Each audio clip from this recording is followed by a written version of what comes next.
참 복된 날입니다. 왜 복된 날이냐? 우리가 주님께 경배하는 날이기 때문에 그렇습니다.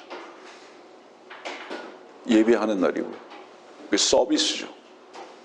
오늘은 예배, 서비스의 날입니다.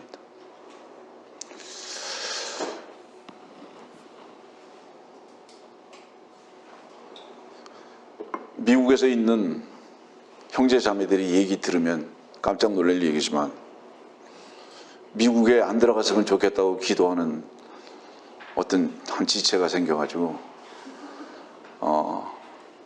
주께서 어떤 기도를 들으실지 모르겠지만 우리 한 가족이 주의 말씀에 이미 뿌리를 내려서 그 말씀의 소중함을 알아서 이렇게 함께 만나고 놀라운 깨달음 속에서 주의 말씀을 함께 들을 수 있는 시간이 된다는 것, 이 어지러운 세상에서 이 교회가 존재해야 하는 이유입니다. 왜냐하면 아직도 어두움 속에서 반딧불과 같은 작은 빛을 찾기를 원하는 길 잃은 양들이 있기 때문에, 그래서 이 교회가 필요한 것입니다.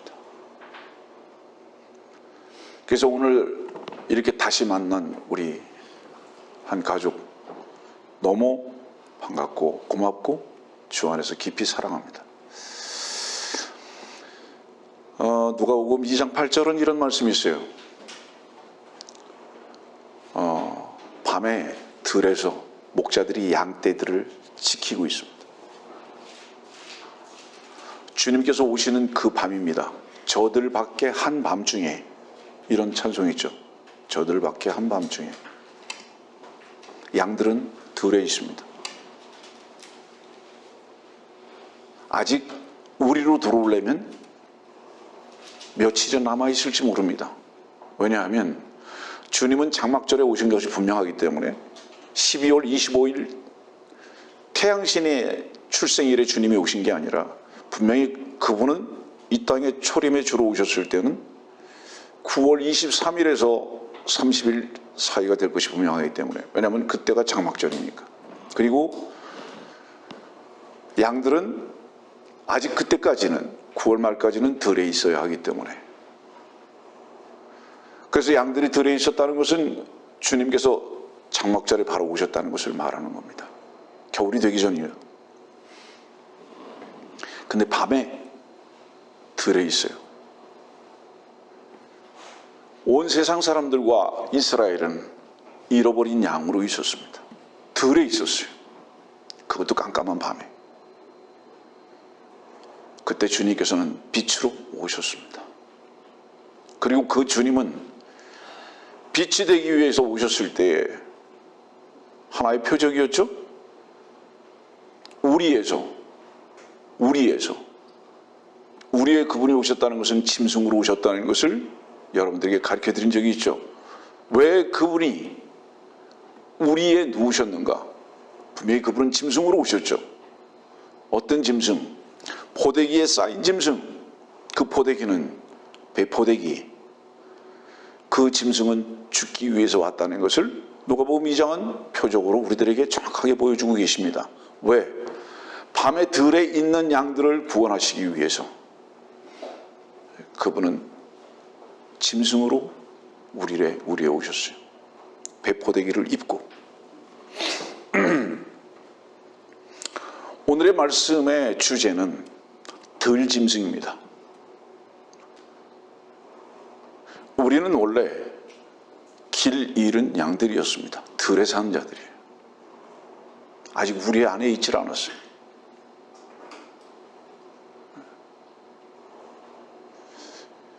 이 들은 영어적 표현이요, field 그럽니다.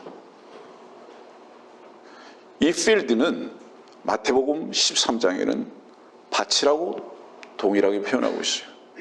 영어의 표현은 들을 field라고도 하지만 밭도 field라고 합니다. 그리고 이 밭은 세상이라고 말씀하십니다. 우리 한번 볼까요? 마태복음 13장.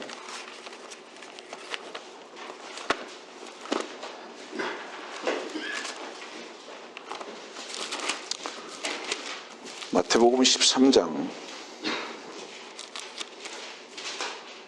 38절입니다.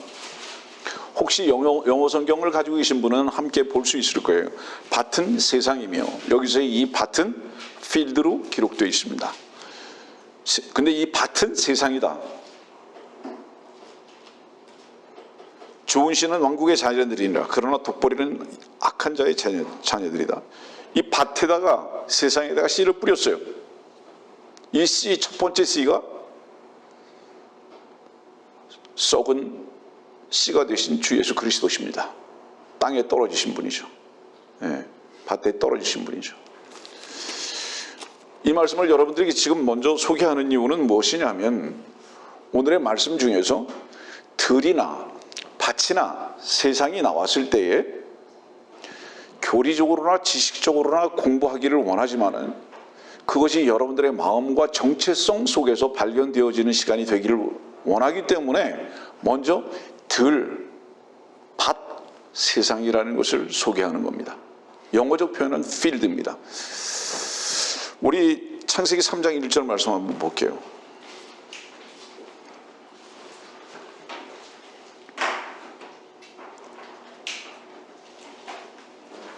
주 하나님께서 3장 1절입니다.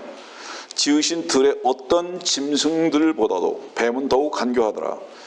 그가 여자에게 말하기를 참으로 하나님께서 말씀하시기를 너희는 동산의 모든 나무에서 나는 것을 먹지 말라 하시더냐 하니. 놀라운 거는요, 여러분들은 이런 말씀을 보면서 얼만큼 이 말씀 가운데 집중하고 또 하나님의 말씀의 계시를 여러분들이 발견하는지 모르겠지만 우리의 상식을 뛰어넘는 일이 생기고 있습니다. 그건 뭐냐면 뱀이 여자하고 말을 합니다. 말을 하고 있어요. 여러분들 성경을 공부하고 묵상할 때에 가장 조심해야 할 것은 뭐냐면 무관하게 넘기는 겁니다. 그런 사람들은 성경에 관심이 없는 사람일 뿐만 아니라 진리에도 관심 없고 하나님을 향해서도 관심이 없다는 뜻입니다.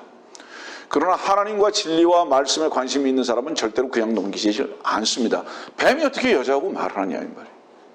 근데 이 말은 여러분들이 알다시피 이때까지의 말은 어떤 말이었습니까? 단 하나의 말이에요. 하나의 언어밖에 없어요. 그건 히브리어죠.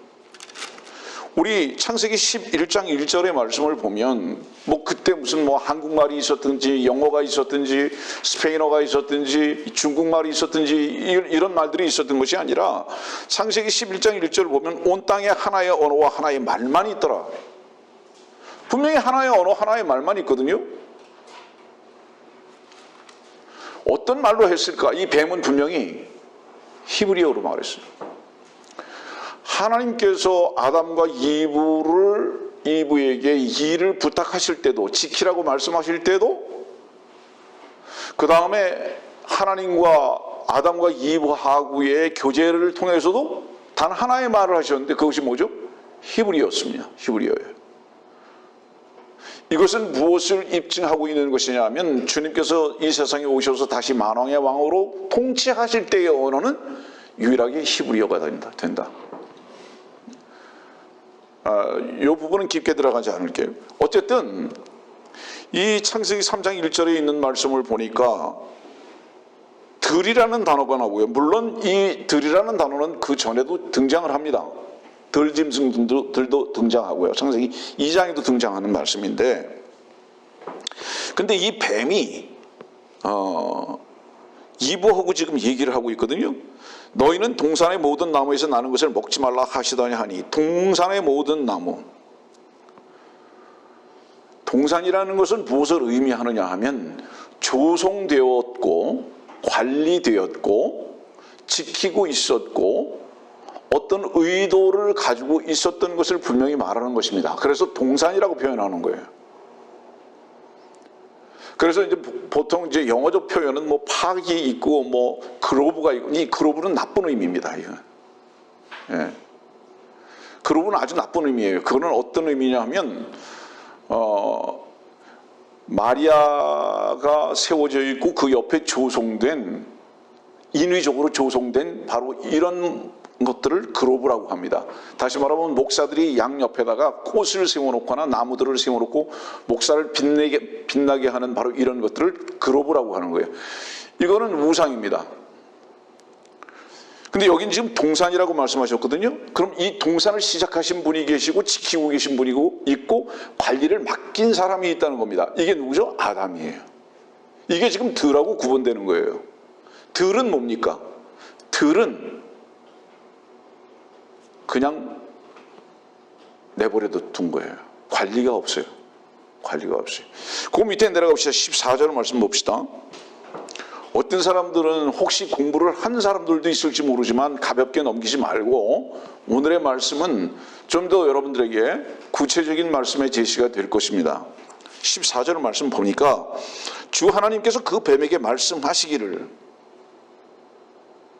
하나님도 히브리어를 말씀하고 계시고 뱀도 히브리어를 말하고 있어요. 이 말을 그렇게 하고 있어요.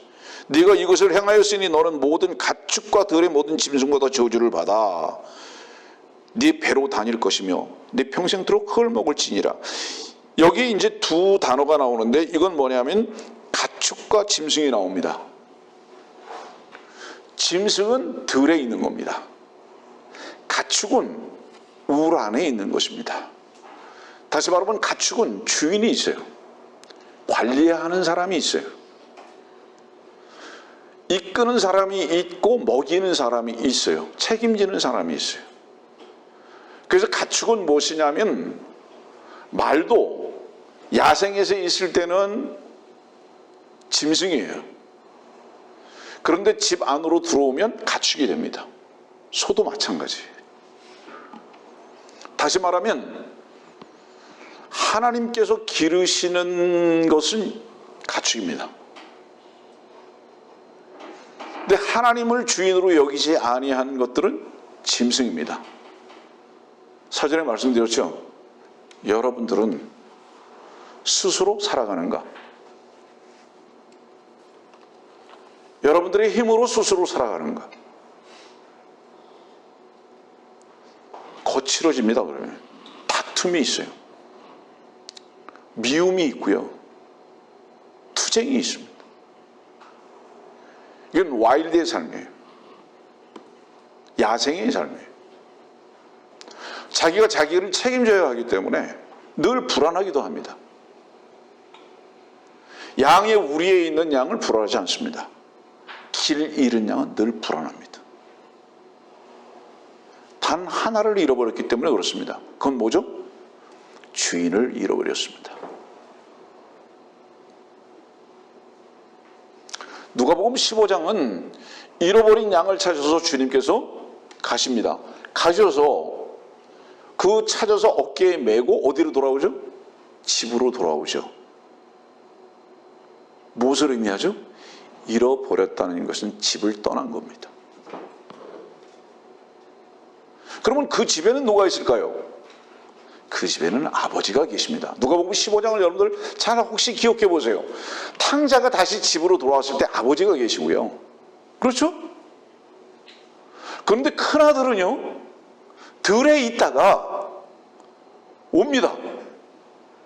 이 큰아들은 생활의 터전이 들이에요. 그리고는 집에서는 잔치를 하는데, 아버지와 돌아온 탕자가 잔치를 하는데 이 집에 들어가기를 싫어해요. 큰아들이. 기억날 거예요, 여러분들. 그렇죠? 아버지 집에 들어가기를 싫어해요. 왜냐하면 그는 야생이 편해요. 들이 편해요. 여러분들을 뒤집어서 생각해 보세요. 여러분들은 짐승인가 가축인가? 여러분들은 야생에 속한 자들인가 아니면 아버지의 장막집에 거하는 자인가? 무엇을 보면 알 수 있는지 아세요? 스스로 자기의 삶을 책임져야 된다는 명제를 가지고 있고 피곤한 삶을 살고 불안하고 한 사람은 분명히 지금 야생에 있습니다. 들에 있어요. 들에. 여러분들이 우리에 있다면 돌아온 탕자와 같이 거기는 먹을 게 많을 겁니다. 이유가 무엇이죠? 왜 거기는 먹을 게 많을까요? 성도들이요, 여러분들은 결코 굶주리지 않을 것입니다. 이유가 뭔지 아세요? 아버지 집에는 양식이 많기 때문입니다. 내가 무엇을 벌어서 나를 책임지는 것이 아니라 아버지 집에 있는 자는 아버지의 집에 양식이 풍부하기 때문에 굶주릴 수 없는 거예요. 아버지가 굶지 않는 한 절대로 아들도 굶지 않는다. 이 믿음이 있는 자가 어찌 담대하지 않겠습니까? 이제 한 가지만 남았죠. 그 아버지에게 속한 자의 삶을 살고 있는가에 대한 자기 점검이 필요하죠. 성경에서 많은 죄들이 있지만 가장 대표적인 죄를 하나를 꼽으라고 한다면 독립적으로 살려고 하는 겁니다.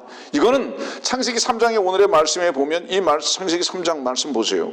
5절 말씀 보니까 너희가 신들과 같이 되어서, 신이라는 건 뭐죠? 결정도 자기가 하고 삶도 자기 자신이 하고 모든 것을 자기 자신으로 출발하는 겁니다. 독립적 존재예요. 이렇게 되기를 원하는 것이 목표점입니다. 근데 사실은 자기 자신이 독립적 존재로 살 수 있는가? 여러분들 보세요. 들에서 제일 두려움 없이 사는 짐승 하나 있어요. 그게 뭐죠? 뭐예요? 사자예요. 사자는 야수의 왕이라고 그러죠. 근데 그 사자는 성경에서 누구라고 말하는지 아세요? 사탄이라고 말하는 거예요. 그건 세상 왕입니다. 그 외에 우리같이 연약한 자들은 길 잃은 양이기 때문에요. 늘 불안한 거예요. 예?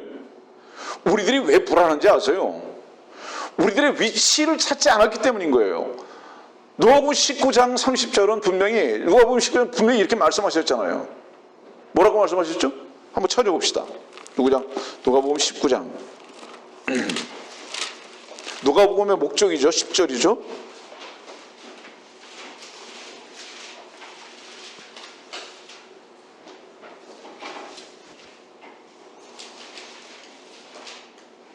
인자가 온 것은 왜 왔는지 아느냐? 주님께서 오신 이유가 뭔지 아느냐? 잃어버린 자를 찾고 또 구원하라는 것이라. 어디로 잃어버렸느냐? 들로 잃어버렸어요.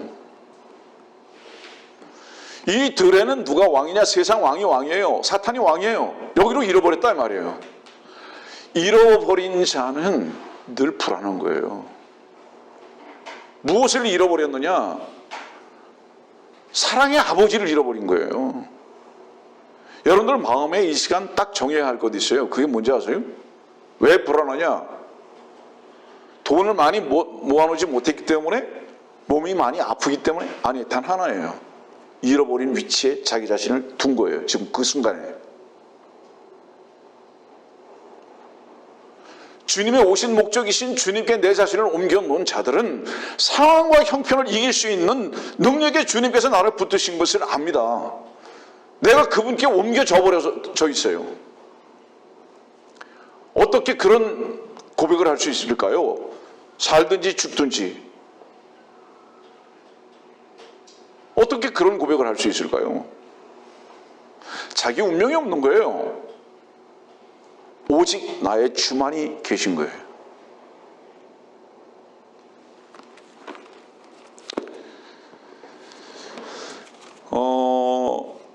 샌프란시스코에서 한 1시간 20분 정도를 로스앤젤레스를 향해서 내려가다 보면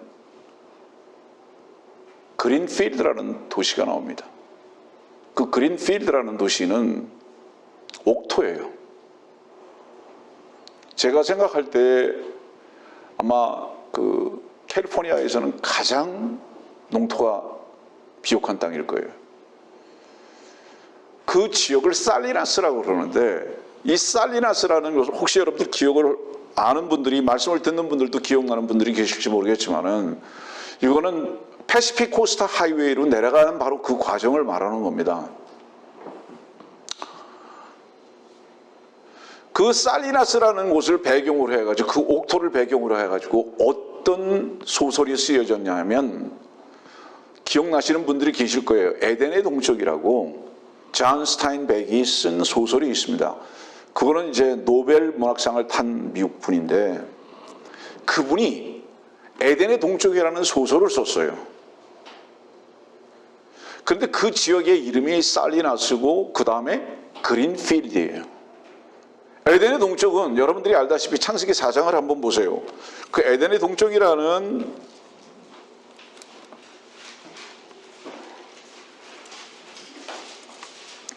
16절입니다.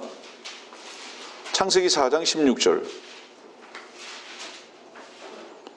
카인이 주의 면전에서 떠나가서 에덴의 동쪽 노땅에 거하였더라. 이 에덴의 동쪽 노땅이 카인이 지금 거했던 곳이에요. 그러면 여기가 어디냐? 4장 8절 말씀 보세요. 여기가 어디냐? 4장 8절 말씀 보니까 카인이 그의 아우 아벨과 이야기하더라. 그들이 들에 있을 때 카인이 그의 아우 아벨에게 달려들어 그를 죽이니라. 이 들이 에덴의 동쪽입니다.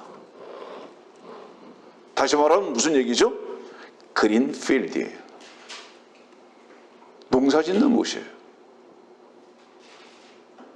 그래서 이 그린필드 살리나스라는 곳을 배경으로 해서 존 스타인백이 에덴의 동쪽이라는 소설을 썼는데 이 말씀 보면 4장 그 앞으로 한번 가봅시다. 2절 말씀 보니까 그녀가 또 카인의 아우 아벨을 낳았는데 아벨은 양치는 자였으나 카인은 땅을 경작하는 자였더라. 양치는 자와 카인과 구별을 정확하게 하고 계십니다. 양치는 자였으나 무엇과 무엇을 구분하고 부정으로 딱 놓죠? 카인과. 다시 말하면 양치는 것과 땅을 경작하는 것을 딱 구분해서 놓습니다. 이게 뭔가 대치점이 있어요. 카인이 에덴의 동쪽 들에 갔던 이유는 뭐냐 하면 농사 짓기 위해서 갔어요. 그래서 농사 짓기 위해서 가서 무엇을 얻었죠? 열매를 얻었어요. 여기 말씀 보세요. 이제 열매를 얻었잖아요. 3절 말씀 보니까 카인은 땅에서 나는 열매를 가져와서 주께 제물을 드렸고 열매를 가져갔잖아요. 네. 누가 땅을 경작해서 열매를 가져왔죠? 카인입니다. 그런데 성경은 뭐라고 말씀하시는지 아세요? 요한복음 15장은 1절을 이렇게 시작하죠. 나는 참 포도나무요 내 아버지는 눈부시라.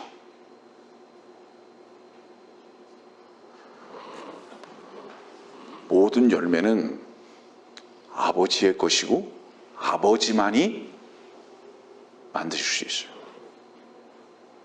근데 이것을 카인이 하는 거예요. 이 열매는 무슨 열매를 카피한 걸까요? 이 열매는 분명히 생명의 열매를 카피한 게 확실합니다. 자기의 노력으로 생명을 얻기를 원하는 거예요. 들에서 자기의 최선을 가지고 생명을 얻기를 원하는 거예요. 이 카인이. 종교인의 형태입니다, 여러분들. 실질적인 삶의 모든 바탕은 세상에 두고 있어요. 그 세상이라는 것은 성경에서 볼 때 이 세상이라는 것은 물론 W자로 시작되는 월드라고 얘기하지만 그 W자로 시작되는 이 세상은 여러분들이 요한복음 1장 같은 경우를 보면 말씀을 말씀하실 때도 W로 시작하세요. 이건 뭐냐면 세상은 말씀이 지으신 거예요. 만드신 거예요. 그 말씀을 W로 표현하고 세상을 W로 표현하시는데 저는 말씀이신 분이 말씀으로 세상을 만드신 거거든요. 근데 이 세상은 코스모스예요. 전 우주를 물론 포함해서 말씀하시는 거예요. 자, 여러분들 점검하세요. 스스로.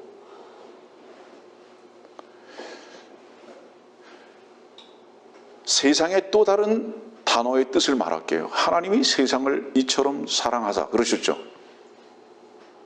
거기에서의 세상은 뭔지 아세요? 거기에서의 세상은 여러분들의 눈으로 보이는 그것을 말한 게 아니에요. 하나님이 세상을 이처럼 사랑하사 했을 때 그 세상은 사람을 말한 거예요.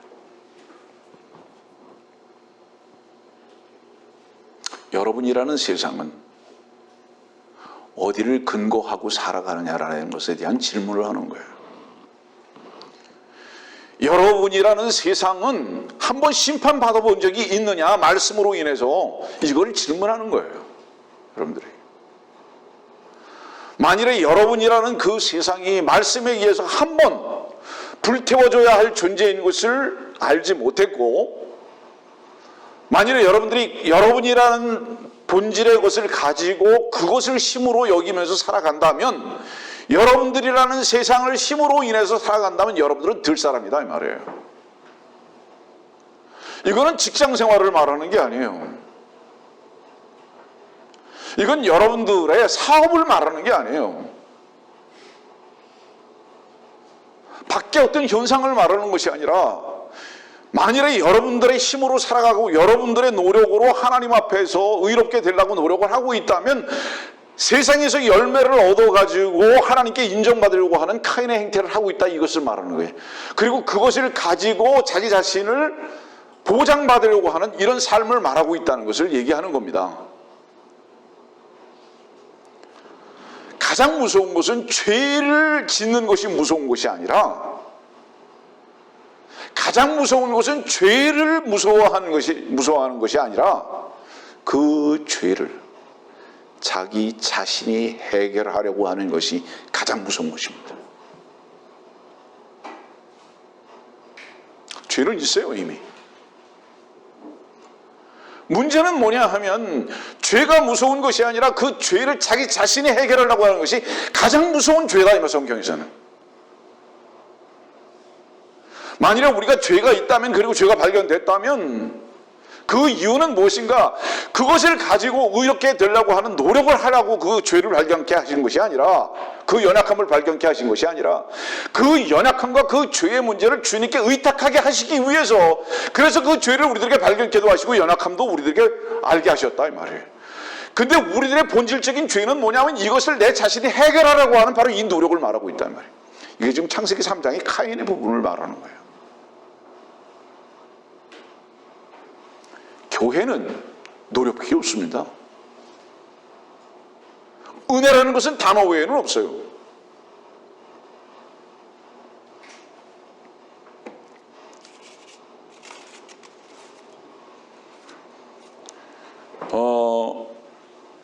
카인이 에덴의 동쪽 노 땅에 거했어요.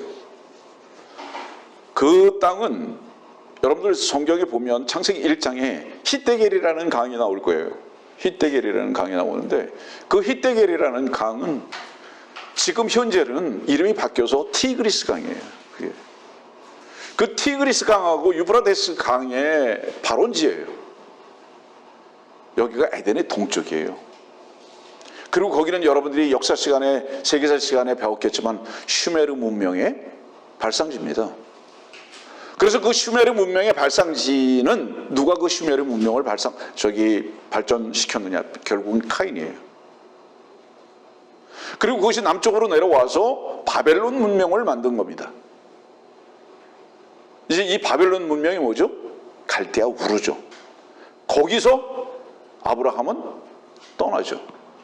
결국은 문명은 무엇으로 만들어진 것입니까? 카인이라는 종교가 문명을 창출한 거예요. 그래서 카인이라는 그 종교적인 문명이 바벨론에 와서 갈대아 우르에서 우상을 만들어낸 거죠. 이 우상이 뭐죠? 여러분들이 알다시피 태양신이에요. 그리고 이것이 서남쪽으로 내려가서 나일 문명을 만들었고요. 동쪽으로 가서 겐디스와 황하 문명을 만들었습니다. 그래서 인간의 모든 문명의 공통적인 지질학적 특성은 뭐냐면 강이 반드시 따라오게 되어 있습니다. 이유가 뭐죠? 그 강은 퇴적물을 만들어내기 때문에 비옥한 땅이 되죠. 농사 짓는 거죠.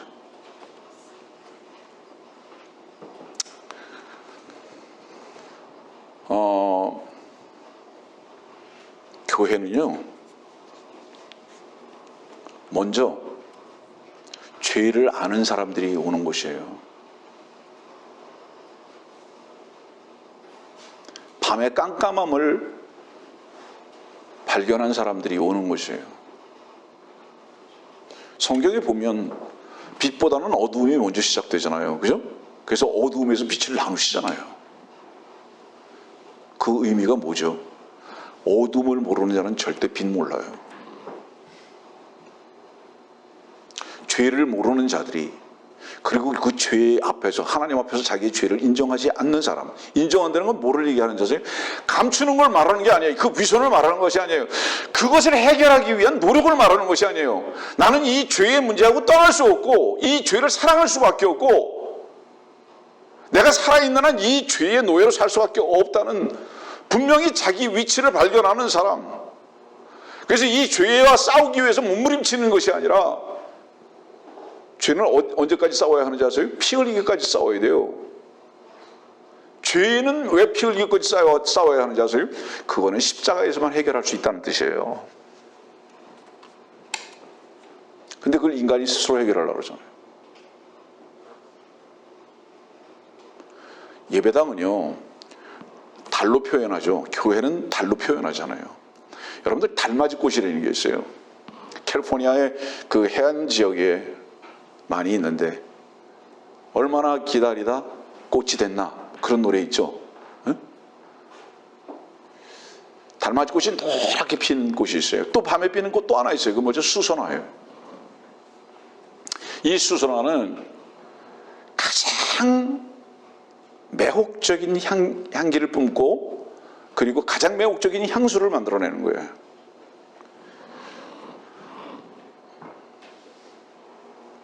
교회는요,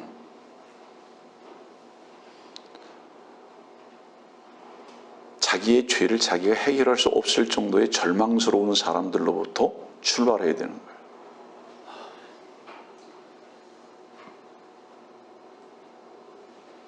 그 출발이 없기 때문에 위선자들의 모임이 된 거예요, 교회가.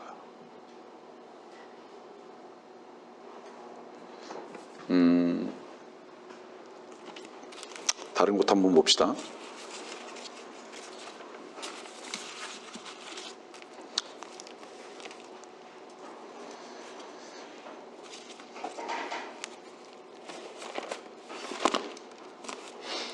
성경을 오늘 많이 봐야 되기 때문에 얼마나 찾아야 할지는 모르겠습니다.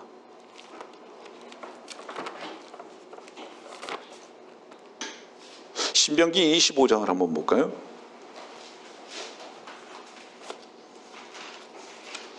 신명기 25장의 말씀을 보면은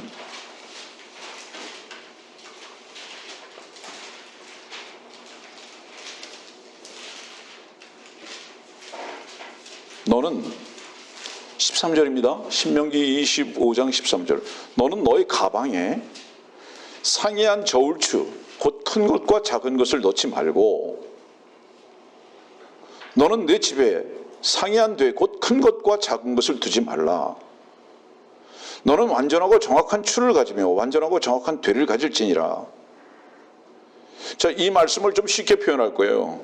가방과 집이 나와요. 남들이 알지 못하는 장소예요. 자기 혼자만 아는 거예요. 이게 뭐죠? 마음이에요.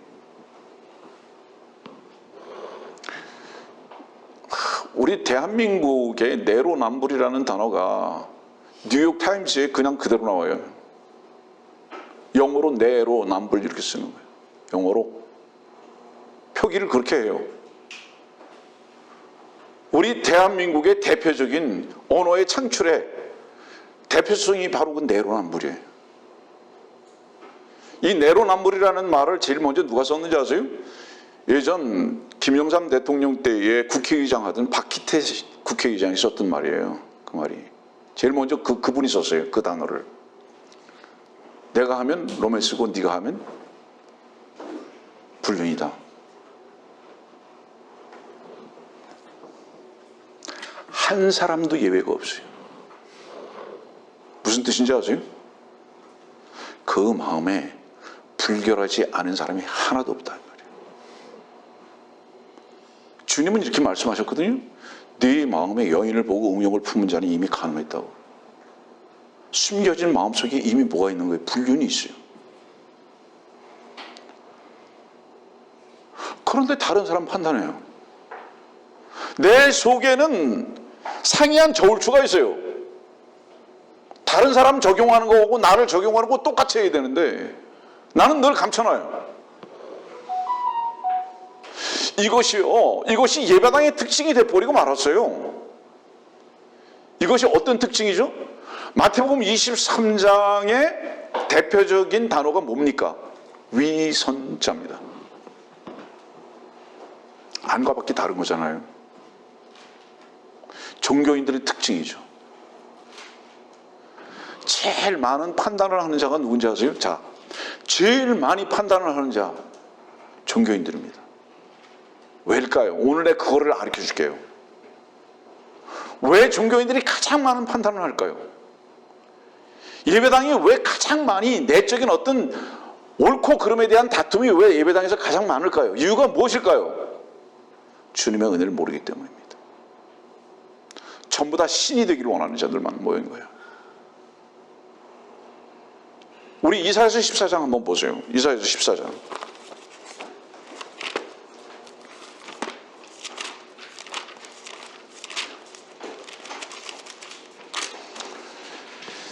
이사야서 14장 12절부터 보겠습니다. 14절까지. 오 아침의 아들 루시퍼야. 여러분들 아침의 아들은요 주님이신 거예요. 왜 아침의 아들이 주님이시냐? 주님은 말라기 4장에 분명히 뭐예요? 태양이 날개에 치유를 가지고 솟아오르시는 분이잖아요. 그분이 말라기 4장 분명히 그 말씀하셨어요. 주님은 태양인데 그 태양이신 주님은 날개에 치유를 가지고 올라오시는 분이에요. 아침이죠. 그래서 그분은 다른 이름이 뭐죠? 태양, 데이스타죠. 영어로 데이스타잖아요. 선도 되지만 데이스타란 말이에요. 분명히 별이에요. 태양도. 그분은 아침의 아들이에요. 이걸 누가 카피한 거예요? 루시퍼가. 자기가 아침의 아들이라고. 네? 네가 어찌 하늘에서 떨어졌느냐? 민족들을 연약하여 했던 네가 어찌 땅으로 끊어졌느냐? 어떻게 네가 지금 떨어졌는지 아느냐? 어떻게 떨어졌느냐? 아느냐? 13절에 내가 하늘에 올라가서 내 보좌를 하늘의 별들보다 높일 것이 네가 올라가려고 했기 때문에 떨어진 거다 이 말이야. 사실은 네 위치에 둔 곳은 누군지 아느냐? 네 위치에 둔 곳은 창조주 하나님께서 너를 네 위치에 두셨다 이 말이에요. 이것이 에스겔서 28장에 분명히 입증되고 있죠. 에스겔서 28장에 에덴을 말씀하시면서 그 에덴은 물론 지금 우리가 공부하고 있는 창세기 2장과 3장의 에덴은 아니죠. 그거는 우주를 말하고 있는 것인데 그때 분명히 그룹으로 다시 말하면 하나님을 찬양하는 찬양대장으로 루시퍼를 만드신 거예요. 그래서 루시퍼는 원래 그룹이라고 그래가지고 하나님을 찬양하는 찬양대장이었어요. 천사 중에서도 천사들을 전부 다 하나님을 찬양하는 찬양자의 찬양대장으로 만드신 거예요. 루시퍼를. 이 부분은 나중에 밥 먹고 수박 먹으면서 가르쳐 줄게요. 그랬는데 13절 말씀 보니까 그때 보니까 또한 북편에 있는 회중의 산 위에 앉으리라. 여기 북편에 있는 회중의 산 위가 누군지 아세요? 이것이 바로 북극성하고 정확하게 연결되어 있는, 자 여러분들 이걸 배우셨는지 모르겠지만 지구와 북극성과 아버지의 하나님의 우편 보좌는 한 줄로 딱 띄어져 있어요. 움직이지 않는 거예요. 이 세 가지는 안 움직여요. 모든 별들은 다 움직이지만 지구와 북극성과 아버지의 우편 보좌는 움직이지 않습니다. 딱 하나 줄로 딱 띄어져 있어요. 이 북편의 회중의 산 위에 바로 하나님 아버지가 계신 거예요. 근데 거기까지 올라가서 높은 분같이 되리라. 14절 말씀이에요. 누가 그랬어요? 루시퍼가 그런 거죠. 왜 그랬는지 아세요? 이걸 설명하기 위해서 지금 이 이사야서 14장을 여러분들에게 읽어드린 거예요. 왜 그랬는지 아세요? 가장 권위 있는 그것을 뭐라고 얘기하는지 아세요? 법이라고 하는 거예요. 법. 대통령도 감옥에 갈 수 있어요.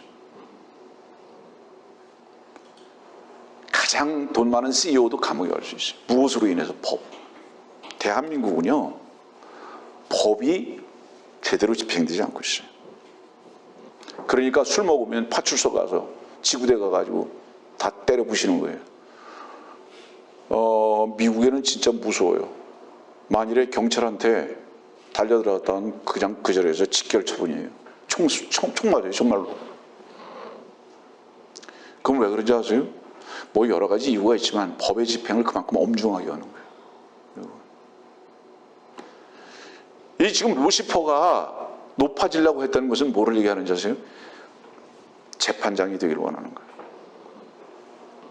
재판장이. 선악과는 뭔지 아세요? 자기가 선과 악을 구분하는 거예요. 재판장의 위치에 있는 거예요. 예. 가장 높은 자의 위치에 있는 거예요. 그러면 위선자들은 어떤지 아세요? 선악을 알게 하는 나무의 실과인 이 위선자, 재판장의 위치에서 언제나 노출되어 있고 그 독을 먹고 살아요, 양식으로. 이게 종교예요. 이게 태양신인 루시퍼를 믿는 자들인 거예요. 그들이 은혜를 압니까? 왜 은혜를 모르는지 아세요, 여러분들? 죄를 몰랐기 때문에 은혜 절대 알 수가 없어요. 그렇기 때문에 판단만 하는 거예요. 이 내로남불이 극치죠.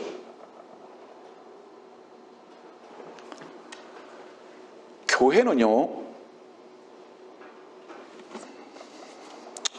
우리 계시록을 갑시다.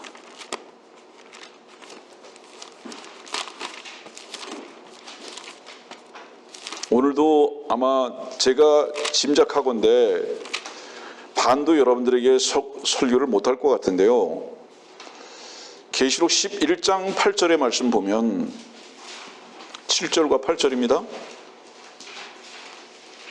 계시록 11장 7절과 8절. 또 그들이 자기들의 증거를 끝마칠 즈음에 끝없이 깊은 구렁에서 올라온 짐승이 그들과 전쟁을 하여 그들을 이기고 또 죽이리라. 여기 이 그들은 모세와 엘리야죠. 이 계시록 11장은 우리 문 앞에 있습니다. 아주 우리 가까이 문 앞에 있어요. 근데 짐승이, 이 지금 짐승이 뭐죠? 들에 사는 거죠. 세상에 사는 거죠. 우리 창세기 3장에서 봤잖아요. 하나님을 주인으로 여기지 않는 거죠. 이 짐승이 세상 왕이에요. 구렁에서 올라오는데 그 짐승이 8절 말씀 보세요. 그리하여 그들이 죽은 몸들이 큰 도성의 길거리에 놓이리니 그곳을 영적으로는 소돔과 이집트라고 부르며 우리 주께서 십자가에 처형되신 곳이라. 이거 어울리지 않잖아요? 8절 말씀이.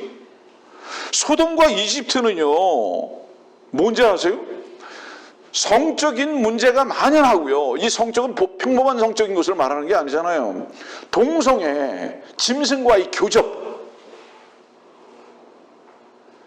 이 짐승과의 교접은요, 계시록에서 이렇게 말씀하고 있어요, 여러분들. 계시록 한번 17장에 봅시다. 계시록 17장 3절입니다.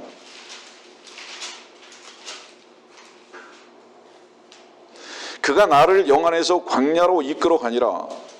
또 내가 보니 한 여자가 주홍빛 짐승 위에 앉아 있는데 그 짐승은 하나님을 모독하는 이름들로 가득하고, 여기 주홍빛 짐승 위에 앉아 있다는 이 표현은 무슨 표현이냐 하면 짐승과의 교접이에요. 여인이. 지금 이 뜻을 말씀하고 있는 거예요. 바로 이 여기를 갖다 영적으로는 소돔이라고 그래요. 여러분들 그 놀랄 일이 아니에요. 제가 세계의 여러 대도시를 다녀보면서 공통적인 문제 중에 하나가 뭔지 아세요? 동성애예요. 5대양 6대주가 다 그래요. 큰 도시들이 다 있어요. 아주 만연해요. 물론 제가 살던 샌프란시스코는 가장 심한 곳 중에 하나죠. 그러나 그 샌프란시스코 버금가는 도시가 있어요. 거기가 어딘지 아세요? 예루살렘이에요.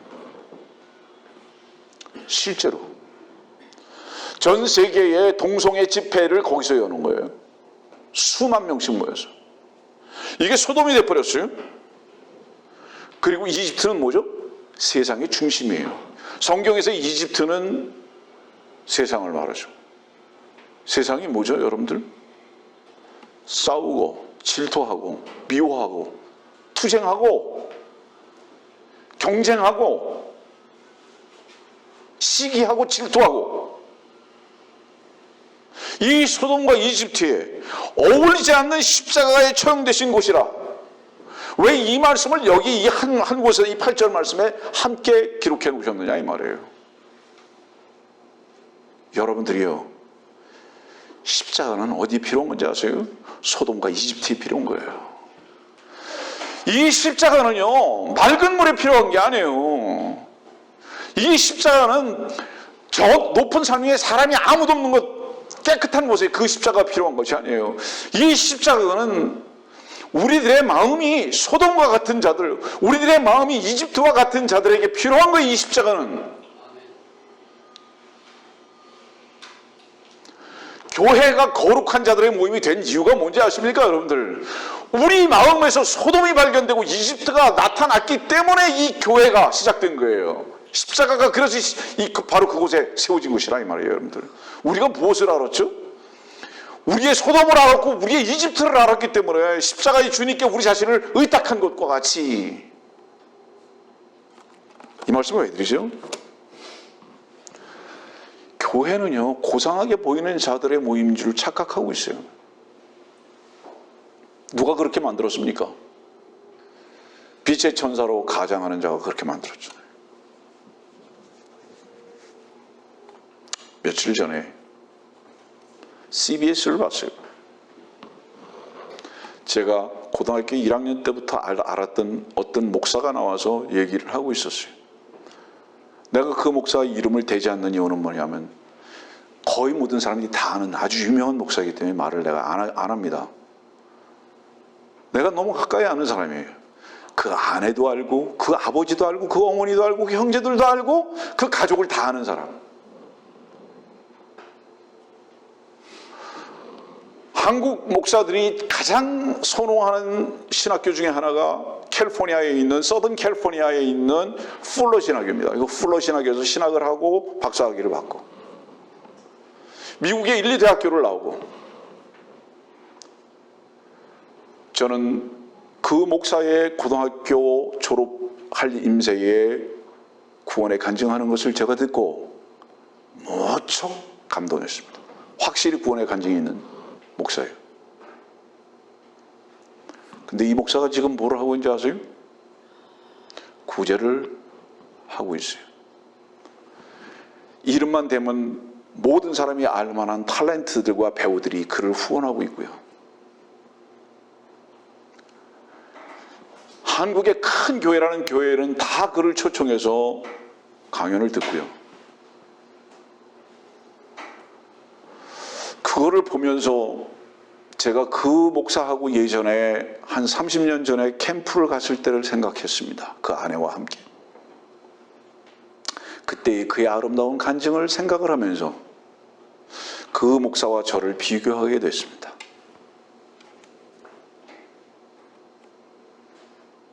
제가 아는 한 이제 교회에 없거든요. 더군다나 대형 교회는 누구의 앞잡이인가? 프로테스탄트는 사냥개였죠. 무슨 사냥개였죠? 여우를 잡으려고 나왔던 사냥개였죠. 이 여우는 뭐죠? 캐톨릭입니다. 캐톨릭이라는 짐승이에요. 이 캐톨릭이라는 짐승을 잡기 위해서 나온 사냥개가 프로테스탄트입니다. 그래서 셰파트죠? 목자는 영어로. 셰파트는 여우 잡아야 돼요. 사냥개가. 근데 그 사냥개가 여우하고 어깨동무하고 같이 놀고 있다면 더 이상 사냥개 아니에요. 많은 세상 사람들과 대형 교회가 그를 환영하고 높이고 좌담을 하는데 얼마나 그를 높이는지. 자, 간단히 말할게요. 바울이 왜 세상에서 환난을 당했죠? 주님께서 왜 그렇게 되셨죠? 왜 이분들은 순교를 당하셨죠? 세상을 향해서 아니라고 했기 때문에, 세상을 향해서 막이라고 했기 때문에, 종교인들과의 다툼 때문에 그들은 순교당했습니다. 여러분들이 교회의 사역은 무엇으로부터 시작하는지 아세요? 세상을 향해서 악하다고 하는 것으로부터 시작하는 거예요. 그래서 이 악한 세상이라고 성경에서 표현하는 이유가 뭡니까 여러분들? 세상은 사귈 수 있는, 사랑할 수 있는, 나눌 수 있는 것이 없다는 것을 가지고 시작하는 게 교회입니다. 이게 성도고 이게 거룩한 백성들이에요.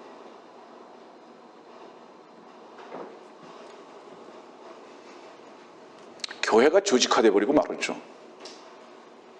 목적이 뭐죠? 돈이에요. 오랜만에 이 말씀 한번 찾아봅시다. 사도행전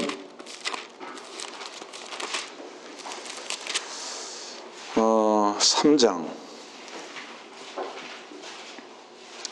사도행전 3장 6절 말씀입니다. 5절과 6절입니다. 그가 그들에게서 무엇을 얻을까 하여 바라보더라. 베드로가 말하기를 은과 금은 나에게 없으나 내가 가진 것을 네게 주노니 나사렛 예수 그리스도의 이름으로 일어나 걸으라 하고. 누구죠? 이 자가? 2절에 보니까 모태에서부터 안진뱅이가 된 한 사람이에요. 이 모태에서부터 안진뱅이 된 이 사람은 지금 베드로를 보고서 뭘 달라고 그러죠? 무엇을 얻을까? 그 무엇이 무엇이죠? 은과 금이죠. 베드로에게는 참 다행인 게 있었어요. 그게 왜냐? 그가 돈주머니를 맡고 있지 않았던 겁니다. 없어요, 돈. 그러니까 내가 네게 줄 거 없다고, 은과 금 없다고. 그가 돈주머니를 맡고 있지 아니했지만 그에게 있는 게 하나가 있었는데 나사렛 예수였습니다. 교회의 타락은요, 교회의 실패는요, 돈이 없어서가 아니라 돈이 있었기 때문입니다. 그 돈을 쓰기 시작한 거예요. 여러분들, 이 돈은 하나님과 무관한 거예요. 이거는 배설물인 거예요. 하나님은 우리들에게 돈을 요구하시는 것이 아니라 오직 나사렛 예수께서 홀로 일하시겠다는 거예요. 이게 교회의 일이에요, 이게. 근데 예배당에서 이 돈을 모으는 이유가 뭔지 아십니까? 도둑놈들만 있기 때문에 그렇다 이 말이에요. 돈 주머니 외에는 관심이 없어요. 여러분들이요, 교회가 건물에 투자하거나 땅 투자하는 거 아니에요. 교회는 여러분들이 너무나 잘 알다시피 세상에 투자하는 모임이 아니라 하늘의 창고에다 쌓는 모임인 거예요, 여러분들. 교회는 보이는 것을 얻는 모임이 아니다 이 말이에요. 여러분들이 너무나 잘 알다시피 돈주머니 누가 맡았죠? 유다 이스카리ot이 맡았죠? 그가 관심 있었던 게 뭐예요? 그가 관심 있었던 거는 가난한 자에게 나누어 줄 것만 관심 있죠. 여러분 기억하잖아요. 예? 향유를 부으니까 그거를 갖다가 그 300데나리온에 팔아가지고 가난한 자들에게 주면 얼마나 좋겠느냐고. 구제의 1등 공신이에요, 유다 이스카리ot은. 오늘 사도행전 3장에서 여러분들이 봐야 할 게 뭔지 아세요? 안진뱅이가 자기가 무엇이 필요한지를 모르는 자예요. 예배당에 나오는 사람들이요, 무엇이 필요한지를 모르고 나와요. 그래서 기도가 돈 많이 벌게 해달라는 거예요. 사업 잘 되게 해달라고 하는 거예요. 누가 그렇게 만들었는지 아세요? 베드로라고 말하는 베드로의 족보에 의해서 자기가 교황의 위치에 있는 캐톨릭의 전통에 따라서 교회가 똑같이 캐톨릭화 돼 가다 보니까 교회의 목사들이 그에게 필요한 것이 무엇인 줄을 가르쳐 주질 않아요. 원하는 자도 일어나서 걸을 생각은 안 하고 그거는 필요한 건지를 아예 여기질 않아요. 목사라는 존재들도 그를 일으켜 세우는 것에 대해서 관심이 있는 것이 아니라 그 손에 무엇을 줄 것인가에 대해서만 관심이 있기 때문에 여기다가 돈 봉투 갖다 놓으라고 해요. 여기다 돈 봉투 갖다 놓으라고. 그러면 기도해 주겠다고. 이렇게 설교를 욕하면서 하고 있는데 이 목사를 CBS에서 초청하겠습니까?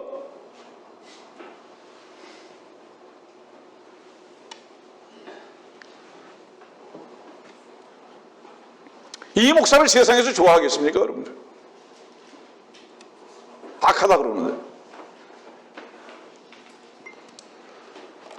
여러분들이 오늘 이 자리에 앉아 있었던 것은 여러분들도 동일하게 앉은 병이었으나 여러분들이 목자를 통해서 필요한 것이 무엇인지를 깨우쳐 알게 됐고 그 나사렛 예수의 이름을 말씀을 통해서 얻은 결과죠. 그래서 얘기했죠. 이게 교회의 기능입니다, 여러분들.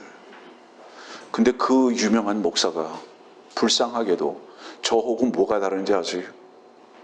성도들이요, 목사는 먼저요 어두움을 가르쳐줘야 되는 거예요.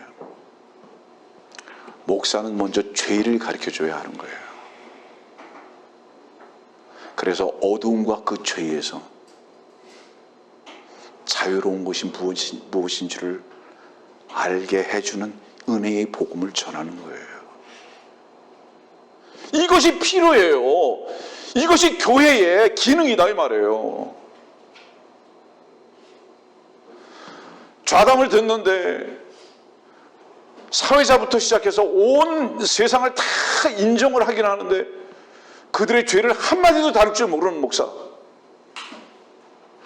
자기 구원의 간증은 혹시 하는지는 모르겠지만은 거기에 앉아있는 자들에게 당신에게 이 간증이 있느냐고 질문도 하나 해줄 수 없는 목사. 배고파 슬피 우는 아프리카의 가난한 어린아이들을 향해서 안타까움만을 표현하는 일들. 여러분들 시간 관계상 성경을 일일이 다 찾지 못하지만은 선한 이웃은요 무엇을 불쌍하게 여겼는지 아세요, 여러분들? 선한 이웃은 강도 만난 자를 불쌍하게 여긴 거예요. 강도 만난 자를. 여기서 이 불쌍하다는 건 뭐를 의미하는지 혹시 배우셨겠죠? 여기서 불쌍하다는 그 단어는 단장을 말하는 거예요. 그럼 누가복음 10장 봅시다.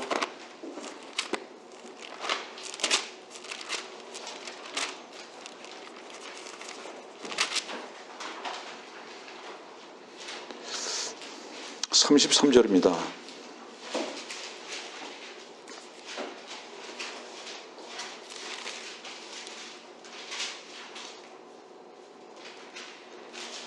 (30절부터) 볼게요. 예수께서 대답하여 말씀하시기를 어떤 사람이 예루살렘에서 여리코로 내려가다가 강도들을 만났는데 그들이 그의 옷을 벗기고 상처를 입히고 반쯤 죽은 채로 버려두고 갔더라. 여기부터 잠깐 설명할게요. 강도는 뭔지 아세요? 강도는 옷을 벗겨요. 이 강도가 옷을 벗긴다는 것은 뭐를 의미하는지 아세요? 주님께서도 십자가에 죽기 전에 왜 옷이 벗겨졌는지 아세요? 예전에 제가 털 깎인 어린 양에 대해서 말씀드린 적이 있는데 왜 옷을 다 벗기는지 아세요? 부끄럽게 하려고. 이건 율법주의를 말하는 거예요. 너 이래서 죄 있지? 너 이래서 찌꺼리 했지? 계속 고소하는 자의 위치에 있는 거예요. 고소하는 자, 정죄하는 자, 자기가 심판자의 위치에 있는 거예요. 심판자의 위치에 있는 사람이 두 가지 속는 게 있어요. 그건 뭔지 아세요? 자기 자신의 내면이 그것이 있는 줄은 꼭 부인해요. 자기 자신을 향해서 속는 거예요. 둘째, 사실관계를 확인하고 판단하는 사람이 별로 없어요. 내 가까운 사람이, 나와 친근감이 있는 사람이, 나와 관계에 있는 사람이 말하는 거 그냥 덥석 물어버려요. 그래서 부끄럽게 만들죠. 여기 이 강도는 종교인입니다. 이 종교인이에요. 근데 이 종교인은 어떤 짐승인지 아세요? 이 종교인은 사자예요. 들의 짐승이에요. 이 강도가. 자, 그런데 33절의 말씀 보니까 그러나 여행하던 어떤 사마리아인이 그에게 와서 그를 보고 가엾게 여겨. 예전 성경엔 불쌍히 여겼습니다. 불쌍히 여겨. 가엾게 여겨. 이게 무슨 뜻이라고 말씀드렸죠? 이게 단장이에요. 단장이라는 게 뭐죠? 단장의 미아리 고개. 장이 잘라지는 거예요. 여기서 이 가엾다 불쌍하다는 이 원래 원어적 뜻이 그거예요. 장이 끊어지는 듯한 아픔 때문에 이런 뜻이에요. 무엇을 불쌍하게 여기느냐가 그 사람 내면의 사랑이죠. 저는 무엇을 불쌍히 여기는지 아세요? 아직도 남아있는 게 있죠? 가난한 자들 불쌍하게 생각하죠. 다친 강아지의 다리를 보면 불쌍하죠. 참새 한 마리가 떨어져서 파닥거리는 걸 보면 불쌍하죠. 그러나 저를 잠 못 자게 하는 불쌍함은 구원을 얻지 못한 혼들입니다. 여러분들은 어떻습니까? 선한 사마리아 사람은 무엇을 불쌍히 여기고 무엇을 가엾게 여기느냐?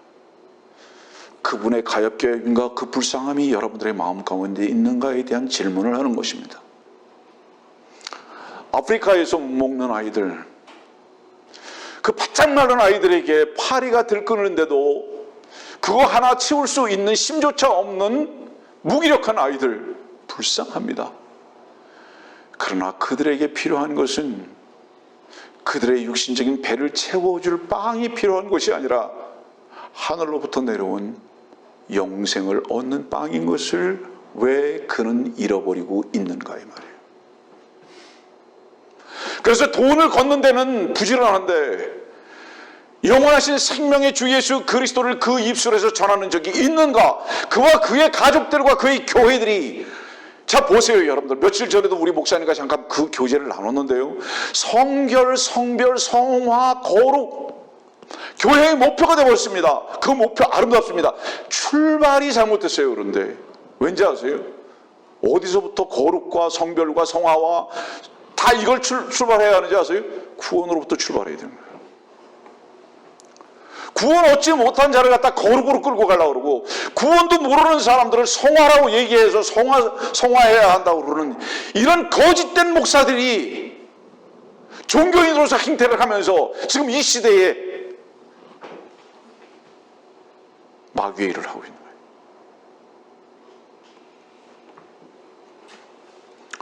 그 목사와 내가 무엇이 다를까 생각해 봤습니다. 그 목사는 세상에 존경을 받고 인정을 받는 목사로 우뚝 서 있고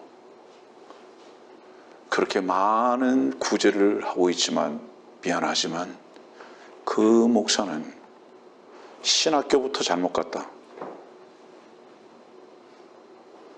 한국의 목사들이 풀러 신학교를 그렇게 좋아하는 이유가 뭔지 아세요? 풀러는 얼마나 훌륭한 신학자였고 목사였는지 아십니까 여러분들? 그 풀러가 죽고 이제 이렇게 시간이 지나다 보니까 그 신학교는 완전히 세상으로 바뀌어버리죠. 마귀들의 교리, 은사주의에 완전히 빠져가지고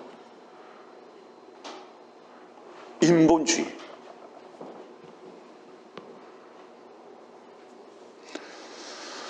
그가 신학교 교수를 하면 뭐하고, 많은 사람들로부터, 큰 교회로부터 초청받고 환영을 받으면 뭐하는가? 그는 주의 일을 하지 아니하고 마귀의 일을 하고 있다. 이놈은 어떨까요? 이놈은 연약하고 넘어지고 만신창이가 되고 세상으로부터 저주받고 교회는 깨지고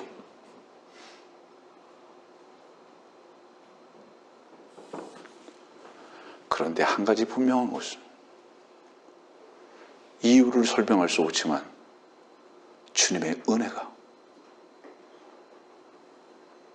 바른 진리 안에서의 자유함을 무엇인 줄 알게 하셨을 뿐만 아니라 주의 일로 주께서 붙들어 오신 것은 어떻게 설명해야 할 것인가? 은혜죠. 그것이 은혜였다면 나는 주님 앞에서 연약한 자로 발견되어진 것밖에는 없는 거죠. 지난 수십 년 동안. 오늘의 말씀은 사실은 여러분들에게 지금 의도하지 않은 곳으로 많이 흘렀습니다. 마태복음 6장에 보면 들에 백합화가 있습니다. 여러분들. 왜 백합화가 들에 있을까요? 왜 이 교회가 들에 있을까요? 비록 들에 있더라도 아버지가 키우신다면 가장 고상하고 아름다운 모습으로 향기를 뿜을 수 있다는 것을 말씀하고 있죠. 말씀을 좀 정리하겠습니다.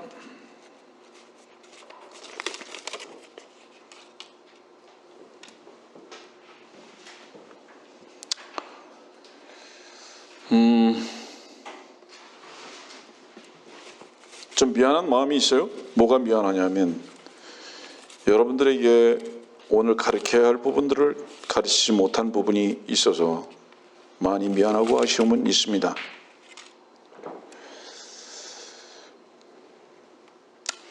마귀가 쓰는 가장 큰 비장의 무기 중에 하나가 뭔지 아세요? 인류애예요. 인류애. 구제입니다. 대한민국이요.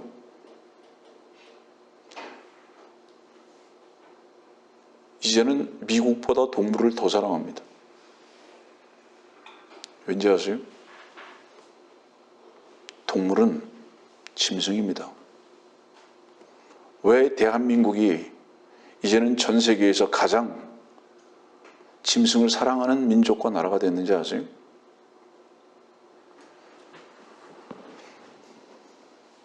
한 마리의 짐승, 교황의 영향권 때문에 그렇습니다. 그 한 마리의 짐승 교황이요, 전 세계의 모든 동물들을 사랑하게 만들었습니다. 왜? 자신이 짐승이기 때문에.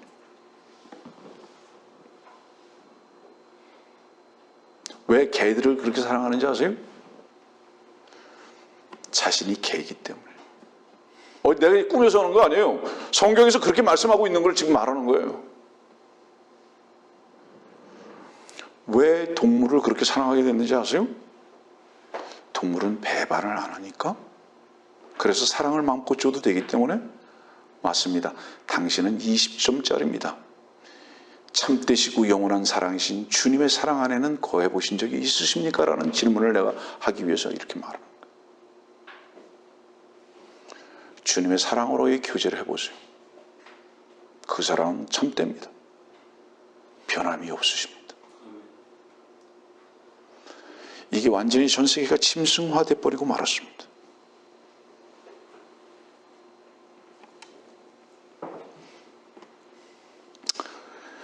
신명기 32장 말씀 보고 열왕기하 4장 말씀 보고 그리고 마치겠습니다. 신명기 32장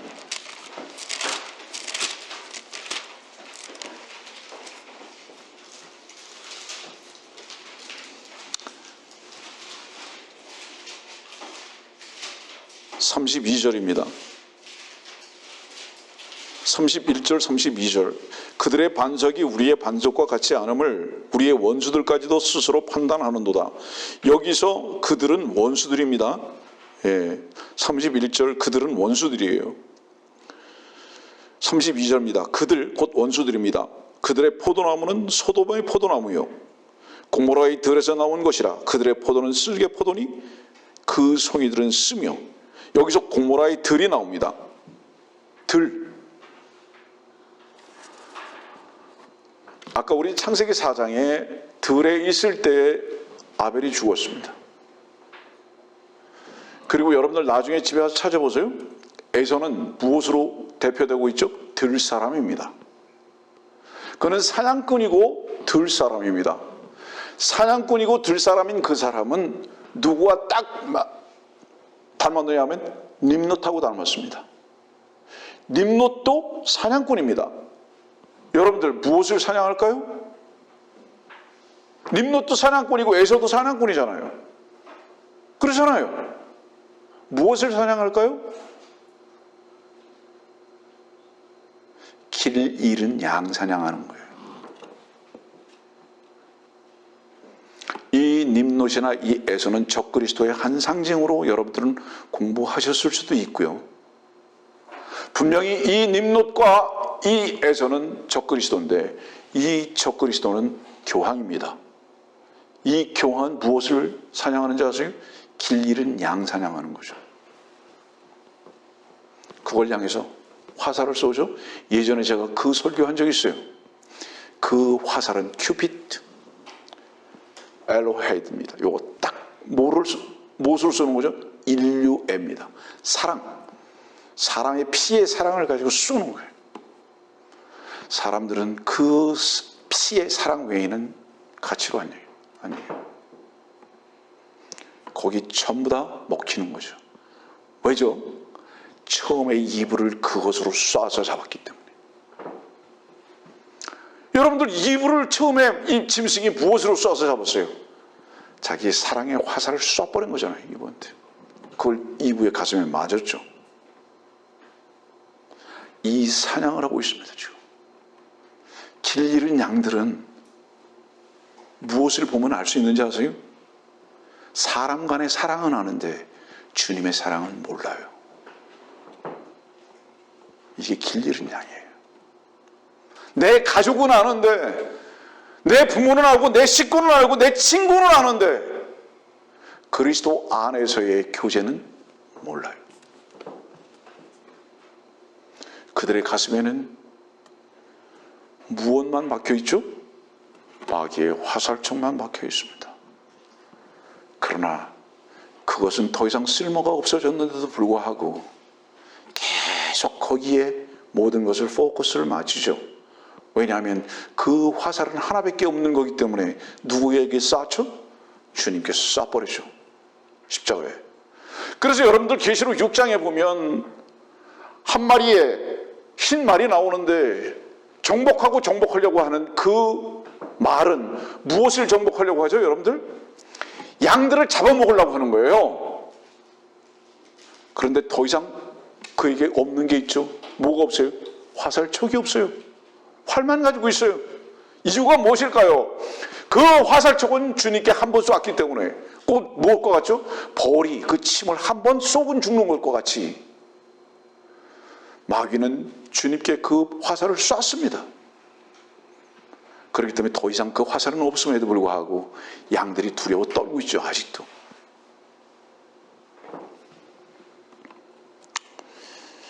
여기 소돔의 포도나무요 고모라의 들에서 나온 것이라. 여기 들이 뭐죠? 아까 처음에 말했듯이 필드입니다. 밭, 세상.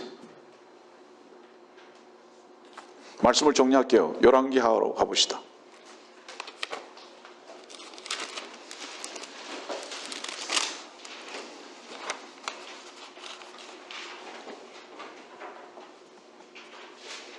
열왕기하 4장 말씀 전하고요. 마치겠습니다. 38절입니다. 엘리사가 다시 길갈에 오니라. 그때 그 땅에 흉년이 들었는데 선지자의 아들들이 그의 앞에 앉아 있는지라. 엘리사가 그의 종에게 말하기를 큰 솥을 걸고 선지자들의 아들들을 위하여 국을 끓이라 하더라. 그때 한 사람이 나무를 캐러 들로 나가서 야생 동굴을 발견하여, 주목하십시오. 들에서 야생 동굴 발견했습니다. 들입니다. 야생 동굴입니다. 거기서 야생 박입니다.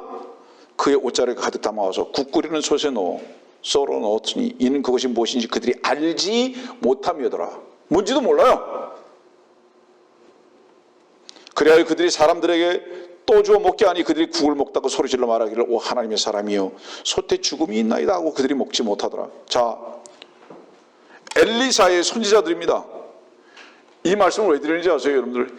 이 시대의 신학교가요, 목사들을 길러내려고 하는 모든 신학교들은요, 무엇을 가르치는지도 몰라요. 야생 들에서 세상 이치만을 가지고 들어오는 겁니다. 인본주의. 어떻게 복받을까? 어떻게 가정을 세울까? 어떻게 행복할까?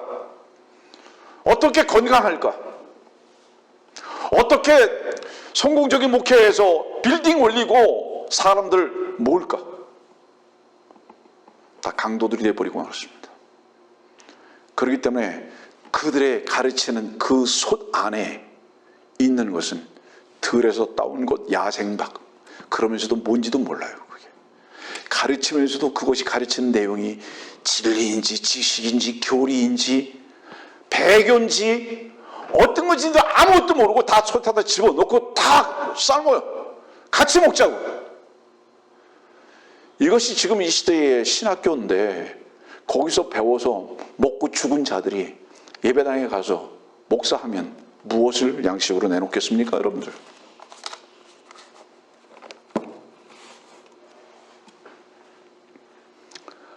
오늘 우리는 다시 이제 처음 앞으로 돌아가서 말씀을 정리합니다. 들의 짐승들과 가축을 생각하면서 말씀을 시작했습니다. 여러분들은 하나님께서 기르시는 양들인가? 우리 안에 있는가? 모든 양의, 기르시는 양의 목적은 뭔지 아세요? 가축의 목적이 있기 때문에 가축이 됐죠. 주인이 있으니까. 그렇죠. 주인은 그 가축을 왜 필요로 하고 키우는지 아세요? 재물입니다. 창세기 4장을 잘 관찰해 보세요. 아벨과 그 재물은 받아들이지 않습니다. 아벨과 그 재물은 받아들입니다. 하나님께서 연락하셨죠. 영어 성경은 오퍼링이라고 합니다. 재물, 오퍼링. 이게 뭐죠? 하나님께서 받으실 만한 거여야 되는 거예요. 근데 카인은 그 재물과 카인은 받지 아니하셨다. 그건 오퍼링이 아니에요. 두 가지를 하나로 말씀하세요. 아벨과 재물은 둘을 분리해서 말씀하지 아니하시고 하나로 말씀하세요. 카인과 그 재물 분리하지 아니하고 하나로 말씀하세요. 왜 지옥 가는지 아세요? 당신이 죄를 졌기 때문에? 아니에요. 들에서 밭에서 경작한 것을 가지고 하나님께 드리는 종교적 삶 때문에 지옥 간다 이 말이에요. 왜 주께서 우리를 받으시는지 아세요? 우리를 받으시는 것이 아니에요. 재물 대신 주님과 하나 된 경험이 있기 때문에 우리를 받으시는 거예요. 이것이 창세기 4장에는 또 뭐라고 말씀하시냐면, 카인한테 이렇게 말씀하시잖아요. 내가 참으로 바르게 행하면 이렇게 말씀하시잖아요. 그 바르게 행한 것이 무엇이었습니까? 재물과 하나 되는 이 순간을 말하는 거잖아요. 재물과 하나 되는 바로 그 순간. 재물과 하나 되는 그 순간은 죄가 속죄되는 바로 그 순간이다라고 말씀하고 있지 않습니까, 여러분들? 그때부터 우리는 가축이 될 수 있죠. 여러분들은 여러분들로 삽니까? 그렇다면 여러분들은 덜 짐승입니다. 하나님께서 여러분들을 키우고 입히고 인도하십니까?